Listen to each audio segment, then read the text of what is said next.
Oldin ham laxmash deyilardi. Endi laxmashni ham hozir sal nima deydi, madaniyatliroq shaklga olib kelingan laxmashlar.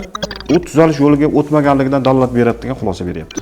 Zonalarda ham atletlar alohida bo'lgan, hozir aralashib ketdi. Aralashib ketgandan keyin it egasini tanimaydigan shunaqa sistema bo'lgandan keyin Endi uje orqaga yo'l yo'q-da, faqat oldinga qarab intilish kerak. Shu juda ham ko'p holat uchraydi.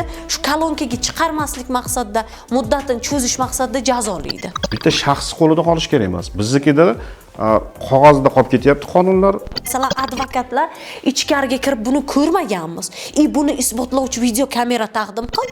bilimli har taraflama kuchli, iqtidorli bolalarni tanlab olib o'qishga yuborgan. Ko'z bo'yamachilik uchun boshida hozir ure deb turib, ertangi kun 6 oydan keyin uni unutib qo'yib turib tarixga o'tkazib qo'yish kerak emas-da. Buni Xo'ja ko'rsingami yoki ko'rona qilinadigan mana shu narsalar davlatning rivojlanishiga ham pand berib qo'yadi.